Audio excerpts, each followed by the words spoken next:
गीता के 2000 वर्ष बाद तक धर्म के नाम पर संप्रदाय नहीं बने थे, इसीलिए गीता मजहब मुक्त है।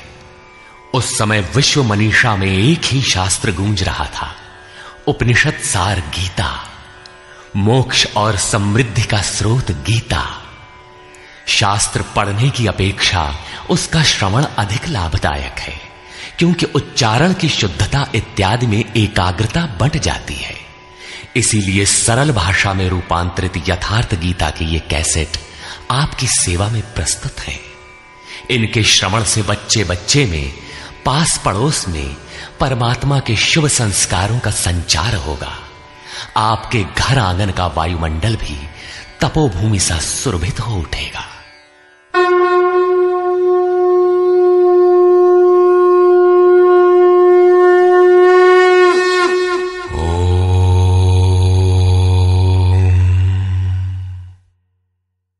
श्री परमात्मने नमः।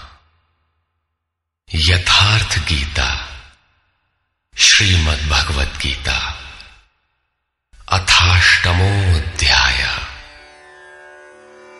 7वें अध्याय के अंत में योगेश्वर श्री कृष्ण ने कहा कि पुण्य कर्म अर्थात नियत कर्म आराधना को करने वाले योगी संपूर्ण पापों से छूटकर उस व्याप्त ब्रह्म को जानते हैं। अर्थात कर्म कोई ऐसी वस्तु है जो व्याप्त ब्रह्म की जानकारी दिलाता है। उस कर्म को करने वाले व्याप्त ब्रह्म को, संपूर्ण कर्म को, संपूर्ण अध्यात्म को, संपूर्ण अधिदैव, अधिभूत और अधियज्ञ सहित मुझको जानते हैं। अतः कर्म कोई ऐसी वस्तु है जो इन सब से परिचित कराती है। वे अंतकाल में भी मुझको ही जानते हैं। उनकी जानकारी कभी विस्मृत नहीं होती। इस पर अर्जुन ने इस अध्याय के प्रारंभ में ही उन्हीं शब्दों को दोहराते हुए प्रश्न रखा। अर्जुन उवाच।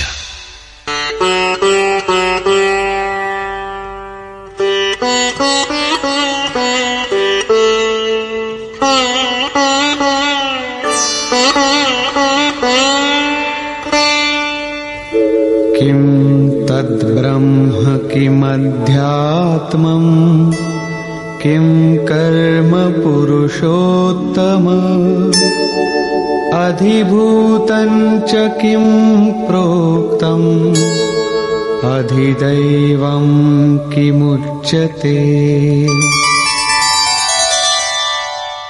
हे पुरुषोत्तम, वो ब्रह्म क्या है, अध्यात्म क्या है, कर्म क्या है, अधिभूत तथा अधिदैव किसे कहा जाता है? अधियज्ञ कथम कोत्र देहेऽस्मिन् मधुसूदन प्रयाण काले च कथम ज्ञेयोऽसि नियतात्मभिः। हे मधुसूदन, यहां अधियज्ञ कौन है और वह इस शरीर में कैसे है? सिद्ध है कि अधियज्ञ अर्थात यज्ञ का अधिष्ठाता कोई ऐसा पुरुष है जो मनुष्य शरीर के आधार वाला है। समाहित चित्त वाले पुरुषों द्वारा अंत समय में आप किस प्रकार जानने में आते हैं? इन 7 प्रश्नों का क्रम से निर्णय देने के लिए योगेश्वर श्री कृष्ण बोले। श्री भगवान उवाच।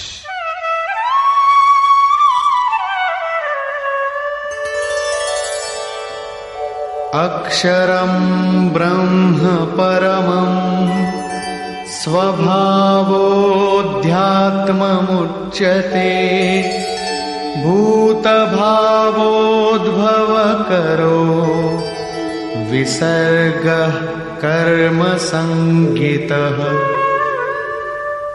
अक्षरम ब्रह्म परमम, जो अक्षय है, जिसका क्षय नहीं होता, वही परम ब्रह्म है।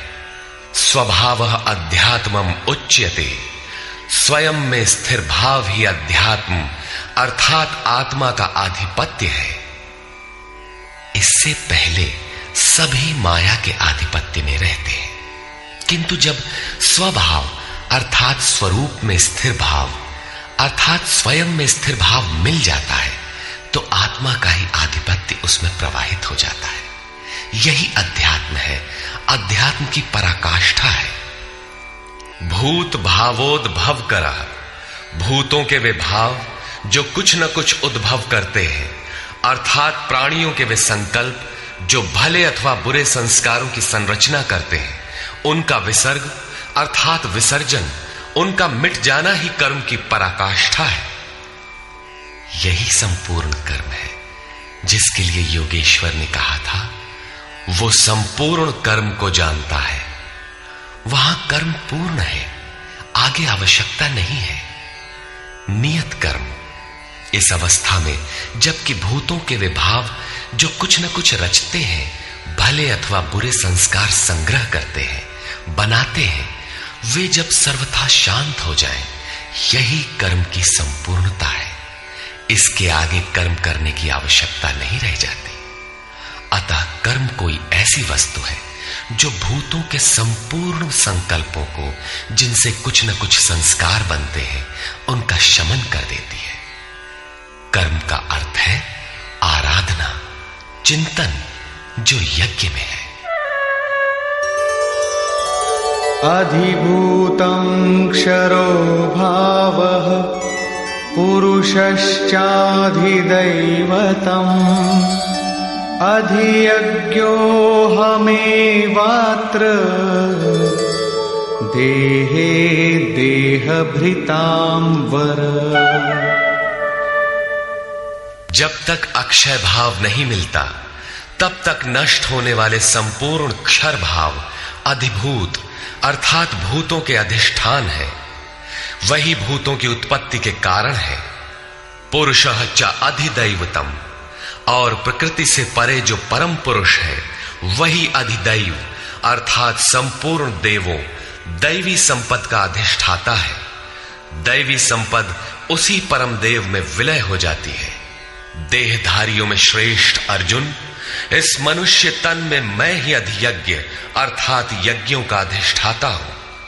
अतः इसी शरीर में अव्यक्त स्वरूप में स्थित महापुरुष ही अधियज्ञ है।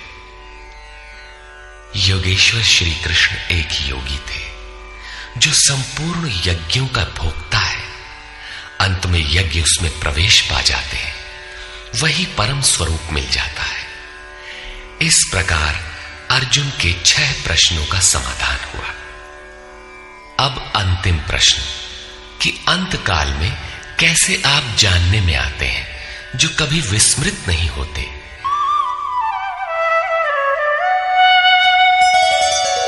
अंतकाले च मामेव स्मरन् मुक्त्वा कलेवरम् यः प्रयाति समद्भावम् याति नास्त्यत्र संशयः। योगेश्वर श्री कृष्ण कहते हैं, जो पुरुष अंतकाल में अर्थात मन के निरोध और विलय काल में मेरा ही स्मरण करते हुए शरीर के संबंध को छोड़ अलग हो जाता है, वो मद्भावम साक्षात मेरे स्वरूप को प्राप्त होता है, इसमें संशय नहीं है। शरीर का निधन शुद्ध अंतकाल नहीं है। मरने के बाद भी शरीरों का क्रम पीछे लगा रहता है। संचित संस्कारों की सतह के मिट जाने के साथ ही मन का निरोध हो जाता है, और वो मन भी जब विलय हो जाता है तो वहीं पर अंतकाल है, जिसके बाद शरीर धारण नहीं करना पड़ता। ये क्रियात्मक है, केवल कहने से वार्ताक्रम से समझ में नहीं आता। जब तक वस्त्रों की तरह शरीर का परिवर्तन हो रहा है तब तक शरीरों का अंत कहां हुआ। मन के निरोध और निरुद्ध मन के भी विलय काल में जीते जी शरीर के संबंधों का विच्छेद हो जाता है। यदि मरने के बाद ही यह स्थिति मिलती तो श्री कृष्ण भी पूर्ण नहीं होते। उन्होंने कहा कि अनेक जन्म के अभ्यास से प्राप्ति वाला ज्ञानी साक्षात मेरा स्वरूप है। मैं वह हूं और वह मुझ में है। लेश मात्र भी उसमें और मुझ में अंतर नहीं है। यह जीते जी प्राप्ति है। जब फिर कभी शरीर न मिले वही शरीरों का अंत है। ये तो वास्तविक शरीरांत का चित्रण हुआ, जिसके पश्चात जन्म नहीं लेना पड़ता है। दूसरा शरीरांत मृत्यु है, जो लोक प्रचलित है, किंतु इस शरीरांत के पश्चात पुनः जन्म लेना पड़ता है।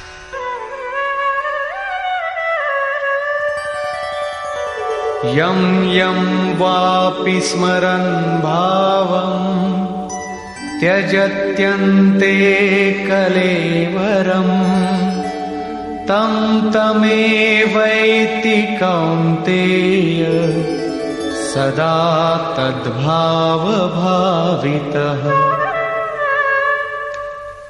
कौन्तेय, मृत्यु के समय मनुष्य जिस भी भाव को स्मरण करता हुआ शरीर को त्यागता है, उसको ही प्राप्त होता है। तब तो बड़ा सस्ता सौदा है। आजीवन मौज करें, मरने लगे तो भगवान का स्मरण कर लेंगे। किंतु श्री कृष्ण कहते हैं ऐसा होता नहीं। सदा तद्भाव भावितः, उस ही भाव का चिंतन कर पाता है जैसा जीवन भर किया है। वही विचार बरबस आ जाता है जिसका जीवन भर अभ्यास किया गया है, अन्यथा नहीं हो पाता।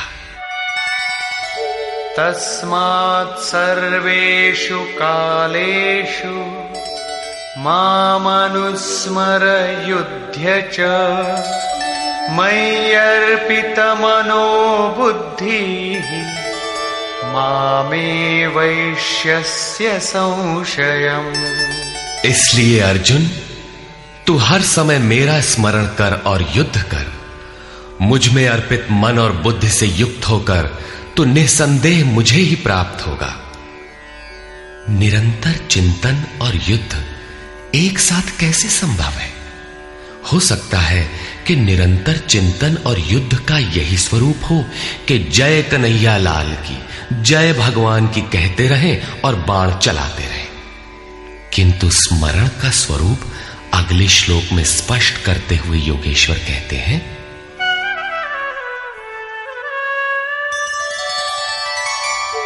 अभ्यास योग युक्तेन चेतसा नान्यगामिना परमं पुरुषं दिव्यं याति पार्थानुचिन्तयन्। हे पार्थ, उस स्मरण के लिए योग के अभ्यास से युक्त हुआ, अर्थात मेरा चिंतन और योग का अभ्यास पर्याय है। मेरे सिवाय दूसरी ओर न जाने वाले चित्त से निरंतर चिंतन करने वाला परम प्रकाश स्वरूप दिव्य पुरुष अर्थात परमात्मा को प्राप्त होता है। मान लीजिए कि ये पेंसिल भगवान है, तो इसके सिवाय अन्य किसी वस्तु का स्मरण नहीं आना चाहिए। इसके अगल बगल आपको पुस्तक दिखाई पड़ती है या अन्य कुछ भी, तो आपका स्मरण खंडित हो गया।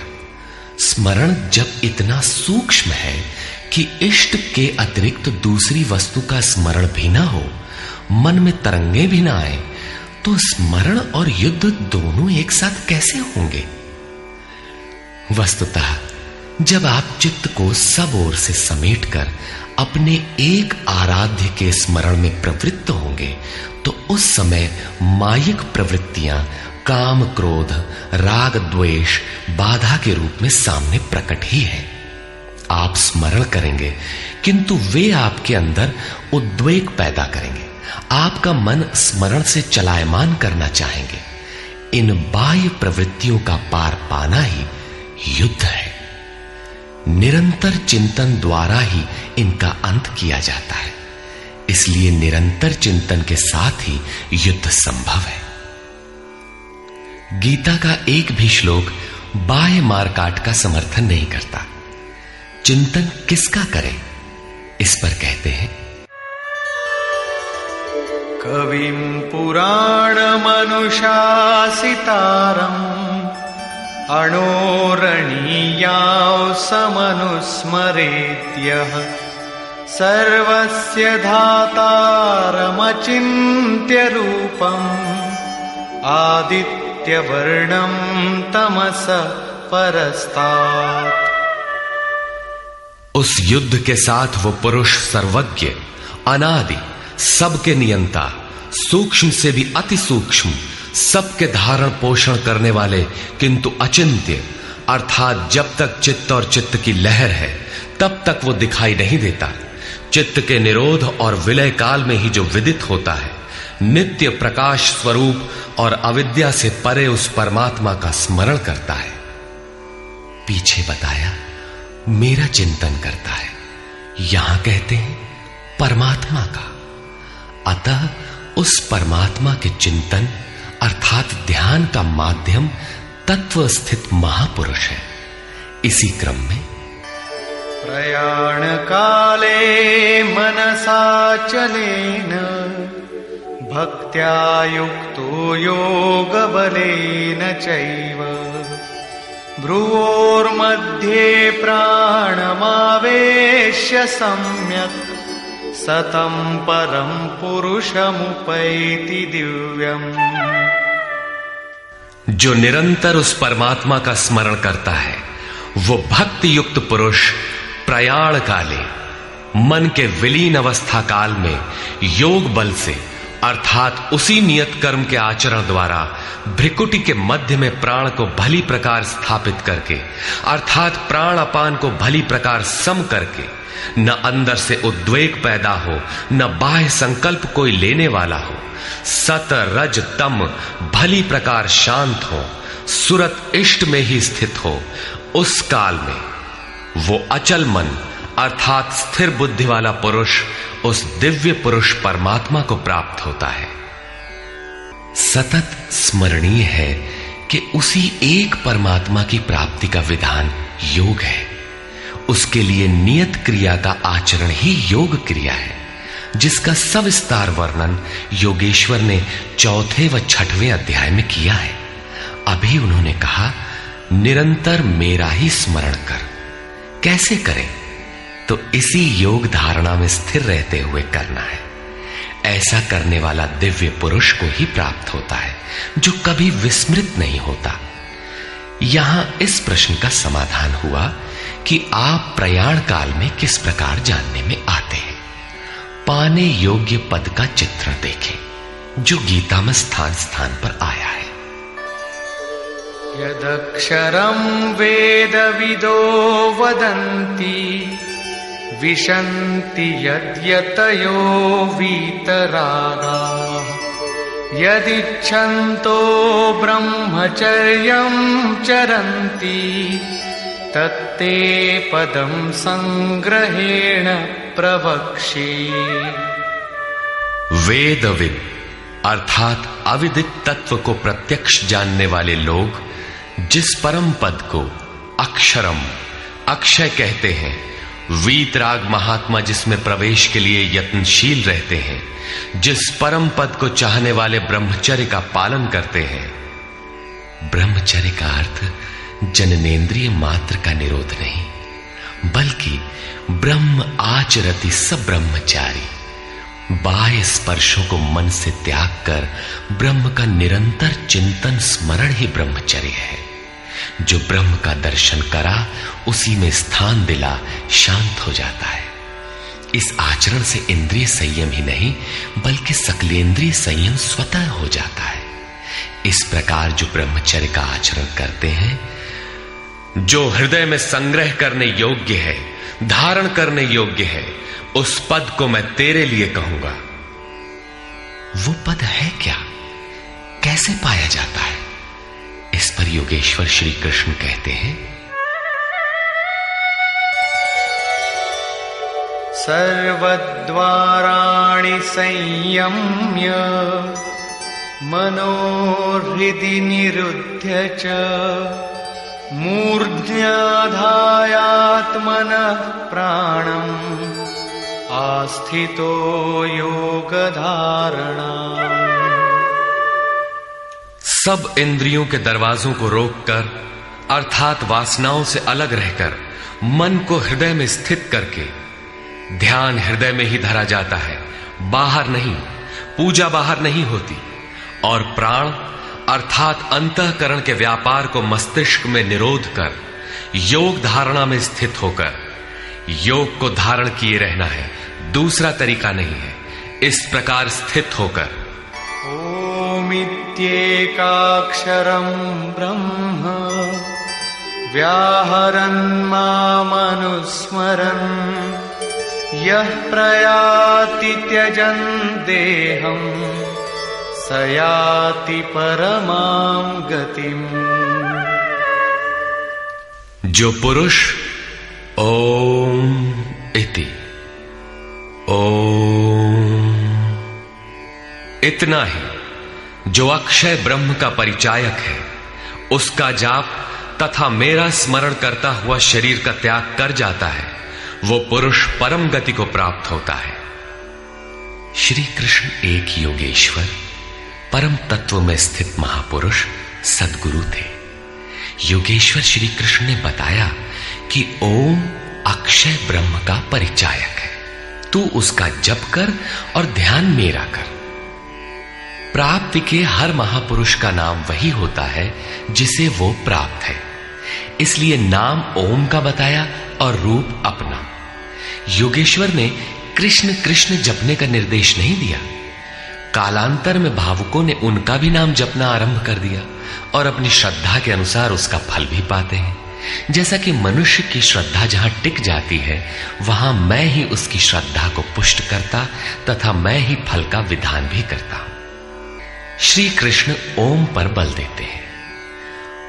ओहम स ओम, अर्थात वो सत्ता मेरे भीतर है। ये ओम भी उस परम सत्ता का परिचय देकर शांत हो जाता है। वास्तव में उस प्रभु के अनंत नाम है, किंतु जप के लिए वही नाम सार्थक है जो छोटा हो, श्वास में ढल जाए और एक परमात्मा का ही बोध कराता हो। उससे भिन्न अनेक देवी देवताओं की अविवेकपूर्ण कल्पना में उलझाकर लक्ष्य से दृष्टि न हटा दे। प्रारंभिक साधक नाम तो जपते हैं, किंतु महापुरुष के स्वरूप का ध्यान करने में हिचकते हैं। वे अपनी अर्जित मान्यताओं का पूर्वाग्रह छोड़ नहीं पाते। वे उस नित्य मुझसे युक्त योगी के लिए मैं सुलभ हूं। आपके सुलभ होने से क्या मिलेगा? मामुपेत्य पुनर्जन्म दुःखालयमशाश्वतम् नाप्नुवन्ति महात्मानः संसिद्धिं परमां गताः। मुझे प्राप्त कर वे दुखों के स्थान स्वरूप क्षणभंगुर पुनर्जन्म को प्राप्त नहीं होते, बल्कि परम सिद्धि को प्राप्त होते हैं। अर्थात मुझे प्राप्त होना अथवा परम सिद्धि को प्राप्त होना एक ही बात है। केवल भगवान ही ऐसे हैं जिन्हें पाकर उस पुरुष का पुनर्जन्म नहीं होता। फिर पुनर्जन्म की सीमा कहां तक है? आब्रह्म भुवनाल्लोकाः पुनरावर्तिनोऽर्जुन मामुपेत्य तु कौन्तेय पुनर्जन्म न विद्यते। अर्जुन, ब्रह्मा से लेकर कीट पतंगादि सभी लोग पुनरावर्ती हैं, जन्म लेने और मरने तथा पुनः पुनः इसी क्रम में चलने वाले हैं। किंतु कौन्तेय, मुझे प्राप्त होकर उस पुरुष का पुनर्जन्म नहीं होता। धर्म ग्रंथों में लोक लोकांतरों की परिकल्पना ईश्वर पद की विभूतियों को बोध कराने के आंतरिक अनुभव या रूपक मात्र है। अंतरिक्ष में न तो कोई ऐसा गड्ढा है जहां कीड़े काटते हों, और न ऐसे महल जिसे स्वर्ग कहा जाता हो। दैवी संपत्ति से युक्त पुरुष देवता और आसुरी संपत्ति से युक्त मनुष्य ही असुर है। श्री कृष्ण के ही सगे संबंधी कंस राक्षस और बाणासुर दैत्य थे। देव मानव तिर्यक योनियां ही विभिन्न लोक हैं। श्री कृष्ण के ही अनुसार ये जीवात्मा मन सहित पांचों इंद्रियों को लेकर जन्म जन्मांतर के संस्कारों के अनुरूप नया शरीर धारण कर लेता है। अमर कहे जाने वाले देवता भी मरण धर्मा है। क्षीणे पुण्ये मर्त्य लोकम विशंति। इससे बड़ी क्षति क्या होगी? वो देवतन ही किस काम का जिसमें संचित पुण्य भी समाप्त हो जाए। देवलोक, पशुलोक, कीट पतंगादि लोक भोग लोक मात्र है।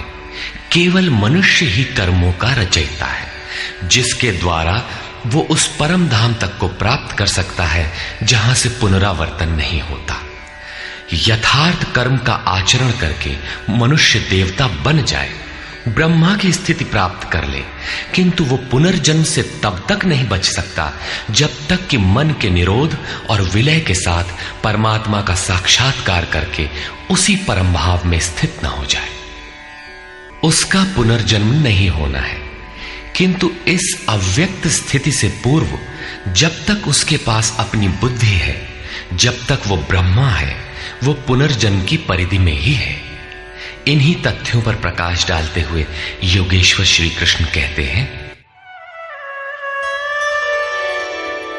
सहस्रयुग पर्यन्तम् अहर्यद् ब्रह्मणो विदुः रात्रिं युग सहस्रान्ताम्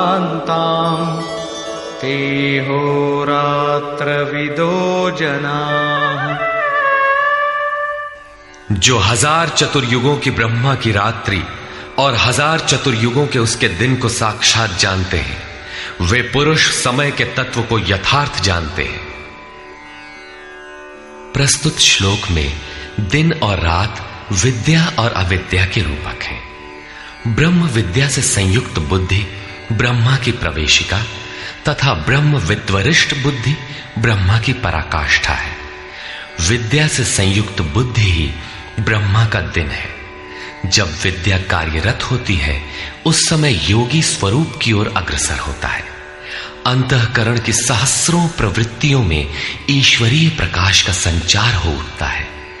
इस प्रकार अविद्या की रात्रि आने पर अंतःकरण की सहस्रों प्रवृत्तियों में माया का द्वंद्व प्रवाहित होता है। प्रकाश और अंधकार की यहीं तक सीमा है। इसके पश्चात न तो अविद्या रह जाती है और न विद्या ही। वो परम तत्व परमात्मा विदित हो जाता है। जो इसे तत्व से भली प्रकार जानते हैं, वे योगी जन काल के तत्व को जानने वाले हैं कि कब अविद्या की रात होती है, कब विद्या का दिन आता है, काल का प्रभाव कहां तक है अथवा समय कहां तक पीछा करता है। प्रारंभिक मनीषी अंतःकरण को चित्त अथवा कभी कभी केवल बुद्धि कहकर संबोधित करते थे। कालांतर में अंतःकरण का विभाजन मन, बुद्धि, चित्त और अहंकार की 4 प्रमुख वृत्तियों में किया गया। वैसे अंतःकरण की प्रवृत्तियां अनंत हैं। बुद्धि के अंतराल में ही अविद्या की रात्रि होती है और उसी बुद्धि में विद्या का दिन भी होता है। यही ब्रह्मा की रात्रि और दिन है। जगत रूपी रात्रि में सभी जीव अचेत पड़े हैं। प्रकृति में विचरण करती हुई उनकी बुद्धि उस प्रकाश स्वरूप को नहीं देख पाती, किंतु योग का आचरण करने वाले योगी इससे जग जाते हैं। वे स्वरूप की ओर बढ़ते हैं। जैसा कि गोस्वामी तुलसीदास ने रामचरितमानस में लिखा है, कबहु दिवस मह निबिड़तम कबहुक प्रकट पतंग, बिन सई उपजई ज्ञान जिमि पाई कुसंग सुसंग। विद्या से संयुक्त बुद्धि कुसंग पाकर अविद्या में परिणत हो जाती है। पुनः सुसंग से विद्या का संचार उसी बुद्धि में हो जाता है। ये उतार चढ़ाव पूर्ति पर्यंत लगा रहता है। पूर्ति के पश्चात न बुद्धि है न ब्रह्मा, न रात रहती है न दिन। यही ब्रह्मा के दिन रात का रूपक है। न हजारों साल की लंबी रात होती है, न हजारों चतुर्युग का दिन ही होता है, और न कहीं कोई 4 मुंह वाला ब्रह्मा ही है। बुद्धि की उपर्युक्त 4 क्रमिक अवस्थाएं ही ब्रह्मा के 4 मुख और अंतःकरण की 4 प्रमुख प्रवृत्तियां ही उनके चतुर्युग हैं। रात और दिन इन्हीं प्रवृत्तियों में होते हैं। जो पुरुष इसके भेद को तत्व से जानते हैं, वे योगी जन काल के भेद को जानते हैं कि काल कहां तक पीछा करता है और कौन पुरुष काल से भी अतीत हो जाता है। रात्रि और दिन, अविद्या और विद्या में होने वाले कार्य को योगेश्वर श्री कृष्ण स्पष्ट करते हैं।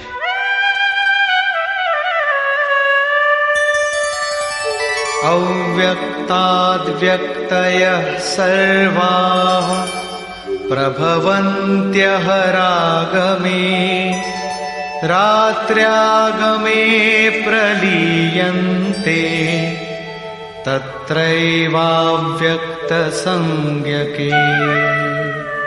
ब्रह्मा के दिन के प्रवेश काल में अर्थात विद्या, दैवी संपत्ति के प्रवेश काल में संपूर्ण प्राणी अव्यक्त बुद्धि में जागृत हो जाते हैं, और रात्रि के प्रवेश काल में उसी अव्यक्त अदृश्य बुद्धि में जागृति के सूक्ष्म तत्व अचेत हो जाते हैं। वे प्राणी अविद्या की रात्रि में स्वरूप को स्पष्ट देख नहीं पाते, किंतु उनका अस्तित्व रहता है। जागृत होने और अचेत होने का माध्यम यह बुद्धि है, जो सब में अव्यक्त रहती है, दृष्टिगोचर नहीं है। भूतग्रामः स एवायम् भूत्वा भूत्वा प्रलीयते, रात्र्यागमे वश पार्थ प्रभवत्यः रागमे। हे पार्थ, सब प्राणी इस प्रकार जागृत होकर, प्रकृति से विवश होकर अविद्या रूपी रात्रि के आने पर अचेत हो जाते हैं। वे नहीं देख पाते कि हमारा लक्ष्य क्या है। दिन के प्रवेश काल में वे पुनः जागृत हो जाते हैं। जब तक बुद्धि है तब तक इसके अंतराल में विद्या और अविद्या का क्रम चलता रहता है, तब तक वो साधक ही है। परस्तस्मात्तु भावोऽन्यो व्यक्तो व्यक्तात् सनातनः, यः सः सर्वेषु भूतेषु नश्यत्सु न विनश्यति। एक तो ब्रह्मा अर्थात बुद्धि अव्यक्त है, इंद्रियों से दिखाई नहीं पड़ती, और इससे भी परे सनातन अव्यक्त भाव है, जो भूतों के नष्ट होने पर भी नष्ट नहीं होता। अर्थात विद्या में सचेत और अविद्या में अचेत, दिन में उत्पन्न और रात्रि में विलीन भावों वाले अव्यक्त ब्रह्मा के भी मिट जाने पर वो सनातन अव्यक्त भाव मिलता है, जो नष्ट नहीं होता। बुद्धि में होने वाले उक्त दोनों उतार चढ़ाव जब मिट जाते हैं, तब सनातन अव्यक्त भाव मिलता है, जो मेरा परम धाम है। जब सनातन अव्यक्त भाव प्राप्त हो गया तो बुद्धि भी उसी भाव में रंग जाती है, उसी भाव को धारण कर लेती है। इसलिए वो बुद्धि स्वयं तो मिट जाती है और उसके स्थान पर सनातन अव्यक्त भाव ही शेष बचता है। अव्यक्तोऽक्षर इत्युक्तः तमाहुः परमां गतिम्, यं प्राप्य न निवर्तन्ते तद्धाम परमं मम। उस सनातन अव्यक्त भाव को अक्षर अर्थात अविनाशी कहा जाता है, उसी को परम गति कहते हैं। वही मेरा परम धाम है, जिसे प्राप्त होकर मनुष्य पीछे नहीं आते, उनका पुनर्जन्म नहीं होता। इस सनातन अव्यक्त भाव की प्राप्ति का विधान बताते हैं। पुरुष स पर पार्थ भक्त्या लभ्यस्त्वनन्यया, यस्यान्तस्थानि भूतानि येन सर्वमिदं ततम्। पार्थ, जिस परमात्मा के अंतर्गत संपूर्ण भूत है, जिससे संपूर्ण जगत व्याप्त है, सनातन अव्यक्त भाव वाला वो परम पुरुष अनन्य भक्ति से प्राप्त होने योग्य है। अनन्य भक्ति का तात्पर्य है कि परमात्मा के सिवाय अन्य किसी का स्मरण न करते हुए उनसे जुड़ जाए। अनन्य भाव से लगने वाले पुरुष भी कब तक पुनर्जन्म की सीमा में है और कब वे पुनर्जन्म का अतिक्रमण कर जाते हैं, इस पर योगेश्वर कहते हैं। यत्र काले त्वनावृत्तिम् आवृत्तिं चैव योगिनः प्रयाता यान्ति तं कालं वक्ष्यामि भरतर्षभ। हे अर्जुन, जिस काल में शरीर त्याग कर गए हुए योगी जन पुनर्जन्म को नहीं पाते और जिस काल में शरीर त्यागने पर पुनर्जन्म पाते हैं, मैं अब उस काल का वर्णन करता हूं।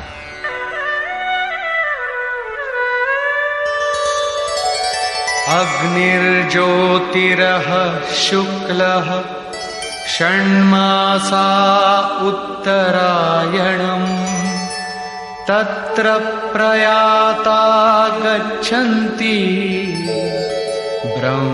ब्रह्मविदो जनाः। शरीर संबंध का त्याग करते समय जिसके समक्ष ज्योतिर्मय अग्नि जल रहा हो, दिन का प्रकाश फैला हो, सूर्य चमक रहा हो, शुक्ल पक्ष का चंद्र बढ़ रहा हो, उत्तरायण का निरभ्र और सुंदर आकाश हो, उस काल में प्रयाण करने वाले ब्रह्मवेत्ता योगी जन ब्रह्म को प्राप्त होते हैं। अग्नि ब्रह्म तेज का प्रतीक है, दिन विद्या का प्रकाश है, शुक्ल पक्ष निर्मलता का द्योतक है, विवेक, वैराग्य, शम, दम, तेज और प्रज्ञा ये षडैश्वर्य ही षण्मास है। ऊर्ध्व रेता स्थिति ही उत्तरायण है। प्रकृति से सर्वथा परे इस अवस्था में जाने वाले ब्रह्मवेत्ता योगी जन ब्रह्म को प्राप्त होते हैं। उनका पुनर्जन्म नहीं होता, किंतु अनन्य चित्त से लगे हुए योगी जन यदि इस आलोक को प्राप्त नहीं कर पाए, जिनकी साधना अभी पूर्ण नहीं, उनका क्या होता है?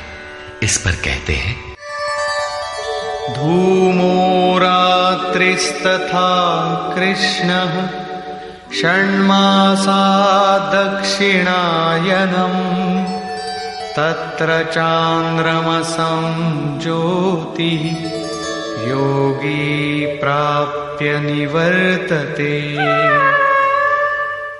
जिसके प्रयाण काल में धुआं फैल रहा हो, योगाग्नि हो। अग्नि यज्ञ प्रक्रिया में पाए जाने वाले अग्नि का स्वरूप है, किंतु धुएं से आच्छादित हो, अविद्या की रात्रि हो, अंधेरा हो, कृष्ण पक्ष का चंद्रमा क्षीण हो रहा हो, कालिमा का बाहुल्य हो, षड विकारों अर्थात काम, क्रोध, लोभ, मोह, मद और मत्सर से युक्त दक्षिणायन अर्थात बहिर्मुखी हो, जो परमात्मा के प्रवेश से अभी बाहर है, उस योगी को पुनः जन्म लेना पड़ता है। तो क्या शरीर के साथ उस योगी की साधना नष्ट हो जाती है? इस पर योगेश्वर श्री कृष्ण कहते हैं, शुक्ल कृष्णे गति हेते जगतः शाश्वते मते एकया यात्यनावृत्तिम् अन्यया वर्तते पुनः। उपर्युक्त शुक्ल और कृष्ण दोनों प्रकार की गतियां जगत में शाश्वत हैं, अर्थात साधन का कभी विनाश नहीं होता। एक अर्थात शुक्ल अवस्था में प्रयाण करने वाला पीछे न आने वाली परम गति को प्राप्त होता है, और दूसरी अवस्था में जिसमें क्षीण प्रकाश तथा अभी कालिमा है, ऐसी अवस्था को गया हुआ पीछे लौटता है, जन्म लेता है। जब तक पूर्ण प्रकाश नहीं मिलता तब तक उसे भजन करना है। प्रश्न पूर्ण हुआ। अब इसके लिए साधन पर पुनः बल देते हैं।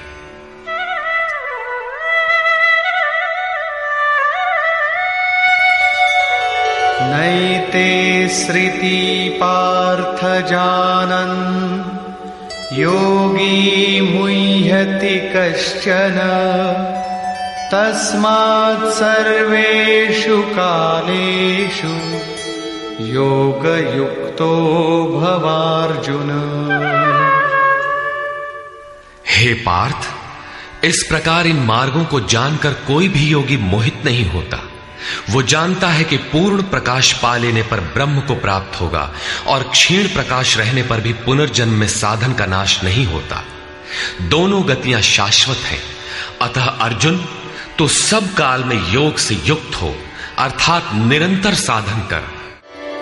वेदेषु यज्ञेषु तपस्सु चैव दानेषु यत् पुण्यफलं प्रदिष्टम् अत्येति तत्सर्वमिदं विदित्वा योगी परं स्थानमुपैति चाद्यम्।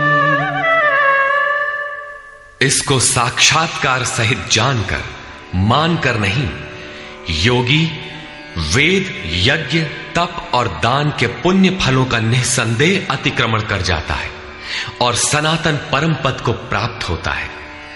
अविदित परमात्मा की साक्षात जानकारी का नाम वेद है। वो अविदित तत्व जब विदित हो ही गया तो अब कौन किसे जाने। अतः विदित होने के पश्चात वेदों से भी प्रयोजन समाप्त हो जाता है, क्योंकि जानने वाला भिन्न नहीं है। यज्ञ अर्थात आराधना की नियत क्रिया आवश्यक थी, किंतु जब वो तत्व विदित हो गया तो किसके लिए भजन करें। मन सहित इंद्रियों को लक्ष्य के अनुरूप तपाना तप है। लक्ष्य प्राप्त होने पर किसके लिए तप करें। मन, वचन और कर्म से सर्वतोभावेन समर्पण का नाम दान है। इन सब का पुण्य फल है परमात्मा की प्राप्ति। फल भी अब विलग नहीं है, अतः इन सब की अब आवश्यकता न रही। वो योगी यज्ञ, तप, दान इत्यादि के फल को भी पार कर जाता है। वो परम पद को प्राप्त होता है। निष्कर्ष, इस अध्याय में 5 प्रमुख बिंदुओं पर विचार किया गया, जिनमें सर्वप्रथम अध्याय 7 के अंत में योगेश्वर श्री कृष्ण द्वारा बीजारोपित प्रश्नों को स्पष्ट समझाने की जिज्ञासा से इस अध्याय के आरंभ में अर्जुन ने 7 प्रश्न किए कि भगवान, जिसे आपने कहा वह ब्रह्म क्या है, वह अध्यात्म क्या है, वह संपूर्ण कर्म क्या है, अधिदैव, अधिभूत और अधियज्ञ क्या है, और अंतकाल में आप किस प्रकार जानने में आते हैं कि कभी विस्मृत नहीं होते। योगेश्वर श्री कृष्ण ने बताया कि जिसका विनाश नहीं होता वही पर ब्रह्म है। स्वयं की उपलब्धि वाला परम भाव ही अध्यात्म है, जिससे जीव माया के आधिपत्य से निकलकर आत्मा के आधिपत्य में हो जाता है, वही अध्यात्म है। और भूतों के वे भाव जो शुभ अथवा अशुभ संस्कारों को उत्पन्न करते हैं, उन भावों का रुक जाना, विसर्ग, मिट जाना ही कर्म की संपूर्णता है। इसके आगे कर्म करने की आवश्यकता नहीं रह जाती। अतः कर्म कोई ऐसी वस्तु है जो संस्कारों के उद्गम को ही मिटा देता है। इसी प्रकार क्षर भाव अधिभूत हैं, अर्थात नष्ट होने वाले ही भूतों को उत्पन्न करने में माध्यम है। वे ही भूतों के अधिष्ठाता हैं। परम पुरुष ही अधिदैव है, उसमें दैवी संपद विलीन होती है। इस शरीर में अधियज्ञ मैं ही हूं, अर्थात जिसमें यज्ञ विलय होते हैं वह मैं हूं। यज्ञ का अधिष्ठाता हूं, वह मेरे स्वरूप को ही प्राप्त होता है, अर्थात श्री कृष्ण एक योगी थे। अधियज्ञ कोई ऐसा पुरुष है जो इस शरीर में रहता है, बाहर नहीं। अंतिम प्रश्न कि अंत समय में आप किस प्रकार जानने में आते हैं। उन्होंने बताया कि जो मेरा निरंतर स्मरण करते हैं, मेरे सिवाय किसी दूसरे विषय वस्तु का चिंतन नहीं आने देते और ऐसा करते हुए शरीर का संबंध त्याग देते हैं, वे मेरे साक्षात स्वरूप को प्राप्त होते हैं, जिसे अंत में ही वही प्राप्त रहता है।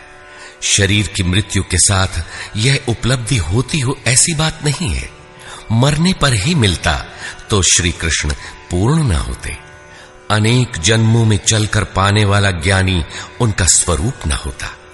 मन का सर्वथा निरोध और निरुद्ध मन का भी विलय ही अंतकाल है। जहां फिर शरीरों की उत्पत्ति का माध्यम शांत हो जाता है, उस समय वह परम भाव में प्रवेश पा जाता है, उसका पुनर्जन्म नहीं होता। इस प्राप्ति के लिए उन्होंने स्मरण का विधान बताया। अर्जुन, निरंतर मेरा स्मरण कर और युद्ध कर, दोनों एक साथ कैसे होंगे? कदाचित ऐसा हो कि जय गोपाल हे कृष्ण कहते रहें, लाठी भी चलाते रहें। स्मरण का स्वरूप स्पष्ट किया कि योग धारणा में स्थिर रहते हुए मेरे सिवाय अन्य किसी भी वस्तु का स्मरण न करते हुए निरंतर स्मरण कर। जब स्मरण इतना सूक्ष्म है तो युद्ध कौन करेगा? मान लीजिए यह पुस्तक भगवान है, तो इसके अगल बगल की वस्तु, सामने बैठे हुए लोग या अन्य देखी सुनी कोई वस्तु संकल्प में भी न आए, दिखाई न पड़े। यदि दिखाई पड़ती है तो स्मरण नहीं है। ऐसे स्मरण में युद्ध कैसा? वस्तुतः जब आप इस प्रकार निरंतर स्मरण में प्रवृत्त होंगे तो उसी क्षण युद्ध का सही स्वरूप खड़ा होता है। उस समय मायिक प्रवृत्तियां बाधा के रूप में प्रत्यक्ष ही हैं। काम, क्रोध, राग, द्वेष दुर्जय शत्रु हैं। ये शत्रु स्मरण करने नहीं देंगे। इनसे पार पाना ही युद्ध है। इन शत्रुओं के मिट जाने पर ही व्यक्ति परम गति को प्राप्त होता है। इस परम गति को पाने के लिए अर्जुन, तू जप तो ओम का और ध्यान मेरा कर। अर्थात श्री कृष्ण एक योगी थे। नाम और रूप आराधना की कुंजी है। योगेश्वर श्री कृष्ण ने इस प्रश्न को भी लिया कि पुनर्जन्म क्या है, उसमें कौन कौन आते हैं। उन्होंने बताया कि ब्रह्मा से लेकर यावन मात्र जगत पुनरावर्ती है और इन सब के समाप्त होने पर भी मेरा परम अव्यक्त भाव तथा उसमें स्थिति समाप्त नहीं होती। इस योग में प्रविष्ट पुरुष की दो गतियां हैं। जो पूर्ण प्रकाश को प्राप्त षडैश्वर्य संपन्न ऊर्ध्वरेता है, जिसमें लेश मात्र भी कमी नहीं है, वह परम गति को प्राप्त होता है। यदि उस योग कर्ता में लेश मात्र भी कमी है, कृष्ण पक्ष सी कालिमा का संचार है, ऐसी अवस्था में शरीर का समय समाप्त होने वाले योगी को जन्म लेना पड़ता है। वह सामान्य जीव की तरह जन्म मरण के चक्कर में नहीं फंसता, बल्कि जन्म लेकर उससे आगे की शेष साधना को पूरा करता है। इस प्रकार आगे के जन्म में उसी क्रिया से चलकर वह भी वहीं पहुंच जाता है जिसका नाम परम धाम है। पहले भी श्री कृष्ण कह आए हैं कि इसका थोड़ा भी साधन जन्म मरण के महान भय से उद्धार करा के ही छोड़ता है। दोनों रास्ते शाश्वत हैं, अमिट हैं। इस बात को समझकर कोई भी पुरुष योग से चलायमान नहीं होता। अर्जुन, तू योगी बन। योगी वेद, तप, यज्ञ और दान के भी पुण्य फलों का उल्लंघन कर जाता है, परम गति को प्राप्त होता है। इस अध्याय में स्थान स्थान पर परम गति का चित्रण किया गया है, जिसे अव्यक्त, अक्षय और अक्षर कहकर संबोधित किया गया है, जिसका कभी क्षय अथवा विनाश नहीं होता। अतः ओम तत्सदिति श्रीमद् भगवद गीता सूपनिषत्सु ब्रह्म विद्यायाम योग शास्त्रे श्री कृष्ण अर्जुन संवादे अक्षर ब्रह्म योगो नाम अष्टमोऽध्यायः। इस प्रकार स्वामी अड़गड़ानंद कृत श्रीमद् भगवद गीता के भाष्य यथार्थ गीता का 8वां अध्याय पूर्ण होता है। हरि ओम तत्सत।